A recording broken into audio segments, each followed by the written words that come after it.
आज मैं आपको एनपीके 19-19, 19, 20-20, 20 या 17-17 जो भी आपके पास है उसको किस तरीके से पौधों को देना चाहिए, उससे पौधों में क्या फ़ायदे हैं, क्या नुकसान है और कौन से ऐसे प्लांट्स हैं जिनमें नहीं देना चाहिए।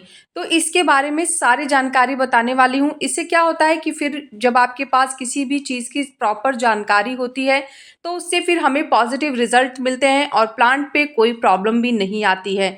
तो इसे कैसे प्लांट्स को देना है, किस प्लांट को नहीं देना है और क्या-क्या फ़ायदे हैं, चलिए फिर वीडियो में बात करते हैं। तो वीडियो को स्टार्ट करते हैं। हेलो एवरीवन, कैसे हैं आप सब लोग? लव फॉर गार्डनिंग में आप लोगों का बहुत-बहुत स्वागत है। तो एनपीके आपको किसी भी नर्सरी की शॉप पे मिल जाएगा। जो एनपीके मैं यूज़ कर रही हूँ ज़रूरी नहीं वही आप भी यूज़ करें। तो आप किसी भी कंपनी का एनपीके ले सकते हैं। बस नर्सरी पे जाके आपको बोलना है एनपीके 19-19-19 दे दीजिए। 20-20-20 या 17-17-17 मिलेगा तो भी आप ले सकते हैं, सेम वर्क करता है। तो पैकेट के पीछे भी सारा सब कुछ लिखा होता है कि इसमें क्या क्या पाया जाता है, इससे प्लांट की क्या क्या ग्रोथ होगी और बाकी मैं वीडियो में आपको आगे बता ही दूंगी कि किस तरीके से इसे इस्तेमाल करना है। तो सबसे पहले बात कर लेते हैं प्राइस की। तो मुझे ये 250 का मिला है। मुझे ज़रूर बताइएगा कि आप लोगों के एरिया में ये कितने का मिलता है और आप इसे ऑनलाइन भी ले सकते हैं, अमेज़ॉन पे, फ्लिपकार्ट पे बहुत ही आसानी से मिल जाता है। कलर की जहाँ तक बात करें, इसमें बहुत सारे कलर होते हैं तो आप कंफ्यूज ना हो, क्योंकि मैंने इसमें पिंक, ग्रे और ग्रीन सारे कलर देखे हैं और मेरे पास जो एनपीके है वो है रानी कलर की। ये देखिए रानी कलर, जैसे मर्चेंटा कलर जो होता है ना, इसीलिए मैं कह रही थी कि कलर से कंफ्यूज ना हो। और जैसे आप देख रहे होंगे कि इसमें बड़े बड़े से टुकड़े भी हैं, तो इसकी टेंशन नहीं लेनी है। हो जाता है कभी कभी इस तरीके से, पर ये प्लांट्स पे कोई नेगेटिव असर नहीं छोड़ेगा, तो उसकी टेंशन नहीं लेनी है। अब मैं आपको बताती हूँ कि ये फ़ायदा क्या क्या पहुँचाता है। तो देखिए एनपीके यानी नाइट्रोजन, फॉस्फोरस और पोटेशियम, ये तीनों ही प्लांट की ऑल ओवर ग्रोथ के लिए बहुत ज़्यादा ज़रूरी होता है। जैसे कि हम वर्मी कंपोस्ट का इस्तेमाल करते हैं, वर्मी कंपोस्ट में भी ये तीनों चीज़ें पाई जाती हैं। लेकिन क्योंकि वर्मी कंपोस्ट एक ऑर्गेनिक खाद है तो वो थोड़ा स्लो काम करती है, प्लस कुछ ऐसे प्लांट्स होते हैं जो आप सब कुछ करके हार गए हैं, उनमें ग्रोथ नहीं हो रही है, तो उन प्लांट्स के लिए एनपीके का एक बार इस्तेमाल करें, बहुत ही अच्छा रिजल्ट होता है। तो देखिए ये छोटे छोटे टुकड़े भी थे इसमें ऐसे पत्थर टाइप के, पर ये बहुत हार्ड नहीं होते हैं। जब आप इसे उंगलियों से प्रेस करेंगे तो ये एकदम भुरभुरे हो जाते हैं। तो अब इसका इस्तेमाल कैसे करना है और कितना किस प्लांट में देना है, ये बहुत ज़रूरी है जानना, क्योंकि अगर आप इसे नहीं जानेंगे तो फिर प्लांट की ग्रोथ पे नेगेटिव असर भी आ सकता है, क्योंकि ये एक केमिकल खाद है। इसलिए जब मैं क्वांटिटी के बारे में बताऊंगी या फिर कितने दिनों पे देना है वो बताऊंगी, तो उस चीज़ को आप ध्यान से सुनें।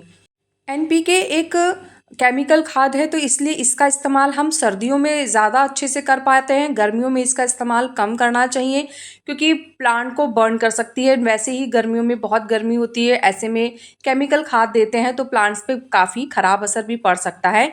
लेकिन आप इसका यूज़ कर सकते हैं, बस क्वांटिटी कम कर देनी होती है और सिर्फ उन्हीं प्लांट्स को देना होता है एनपीके जिनका ग्रोइंग टाइम चल रहा हो, जैसे जो डोरमेंसी में ना हो।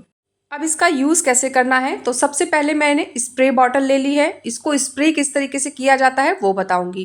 तो स्प्रे बॉटल में मैंने 1 लीटर पानी लिया है। उसके बाद मैंने यहाँ पे आधा चम्मच एनपीके 19-19-19 ले लिया है। 1 लीटर पानी में आधा चम्मच, इतना ही लेना है, इससे ज़्यादा मत लीजिएगा। अब स्प्रे बॉटल को टाइटली बंद कर देंगे और उसके बाद हम इसका स्प्रे करेंगे। इसका स्प्रे करते समय आपको एक चीज़ का बहुत विशेष ध्यान रखना है कि बहुत तेज़ धूप नहीं होनी चाहिए, इसलिए विंटर में आप सुबह सुबह स्प्रे कर देंगे ना तो वो ज़्यादा सही रहेगा। अब हमें इसका स्प्रे कहाँ नहीं करना है पहले वो जान लेते हैं। तो जैसे अगर कोई भी फूल खिला हुआ है, देखिए जैसे ये रोज़ का फूल खिला है या इस तरीके से कलियां बनी हुई हैं, तो इनके ऊपर स्प्रे नहीं करना है। इनके ऊपर कभी भी कोई पानी का भी स्प्रे नहीं करना चाहिए। इससे इनकी जो लाइफ होती है फ्लावर की या कलियों की, वो बहुत जल्दी ख़त्म हो जाती है। कलियों के पत्तों में अंदर ही वो पानी पड़ने की वजह से क्या होता है ना, कोई कोई आपको देखिए कलियां आपको ऐसे फंगस लगी हुई सी या फिर ब्राउनिश ब्राउनिश दिखती हैं। इसलिए आप फूलों पे और कलियों पे इसका स्प्रे ना करें। लेकिन जहाँ पे न्यू ग्रोथ हो रही है या फिर ग्रोथ आपको चाहिए कि हाँ नहीं हो पा रही है, तो उस प्लांट पे आप इसे अच्छे से स्प्रे कर दीजिए। स्प्रे आप 15 से 20 दिन में एक बार कर सकते हैं, बार बार स्प्रे करने की ज़रूरत नहीं है, क्योंकि केमिकल खाद है। ज़्यादा डोज हो गई तो प्लांट बर्न भी हो सकते हैं। और हाँ, 1 लीटर पानी अगर हमने स्प्रे बॉटल में भरा है तो सारा एक ही प्लांट पे नहीं स्प्रे करना है। जब आपको लगे कि पत्ते और स्टेम अच्छे से भीग गए हैं तो फिर आप स्प्रे करना बंद कर दीजिए।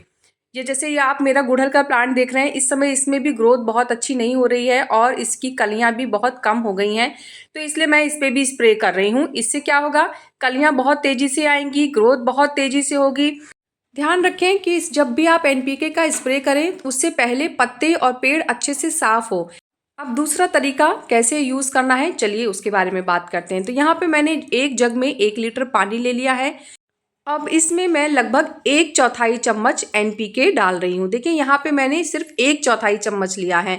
उसके बाद इसे भी हम पानी में अच्छे से घोल लेंगे, पर हमें सारा पानी एक प्लांट को नहीं देना है, क्वांटिटी का ध्यान रखें। साथ ही साथ क्योंकि ये केमिकल खाद है और मिट्टी में बार बार डलने से क्या होता है कि मिट्टी की जो फर्टिलिटी होती है, उसका जो उपजाऊपन होता है वो धीरे धीरे ख़त्म हो जाता है। तो इसलिए आप इसे मिट्टी में तभी डालें जब आपको लगे कि प्लांट बिल्कुल भी ग्रोथ नहीं कर रहा है और आप सब कुछ करके थक चुके हैं, तो ही आप इसे मिट्टी में दें। नहीं तो आप प्लांट पे स्प्रे करें, वो ज़्यादा बेटर होगा। लीव के थ्रू भी प्लांट इसको आसानी से ले सकते हैं। लेकिन अगर आप फिर भी मिट्टी में डालना चाहते हैं तो फिर आप इसे 2 से 3 महीने में सिर्फ एक बार मिट्टी में डालें, तो ही इसका आप अच्छा रिजल्ट पाएंगे। नहीं तो ग्रोथ के साथ साथ क्या होगा कि मिट्टी की क्वालिटी ख़राब हो जाएगी। ग्रोथ तो अच्छी हो जाएगी क्योंकि बहुत अच्छे से रिजल्ट देता है, लेकिन मिट्टी की क्वालिटी ख़राब होने लगेगी। इसलिए 2 से 3 महीने में एक ही बार आप इसे मिट्टी में डालें। और इसको जब आप मिट्टी में डाल रहे हैं तो फिर साथ साथ वर्मी कंपोस्ट, नीम खली और सीवीड जैसी जो खाद होती हैं वो मिट्टी में रेगुलर डालते रहें। इससे मिट्टी का उपजाऊपन भी बराबर बना रहेगा और 2 से 3 महीने में जब आप इसका इस्तेमाल करेंगे तो ग्रोथ भी बहुत अच्छी होती रहेगी। जो एनपीके है उसे मिट्टी में आप तभी डालें जब आपको लगे कि प्लांट की ग्रोथ बिल्कुल नहीं हो रही है और आप चाहते हैं कि इसमें ग्रोथ तेज़ी से हो जाए। जैसे कि ये प्लांट है, देखिए इसकी ग्रोथ उतनी अच्छे से नहीं हो पा रही है जितनी ग्रोथ मेरी बाकी प्लांट्स की है, तो मैंने इसमें डाला है ताकि आपको भी एक आइडिया लग जाए।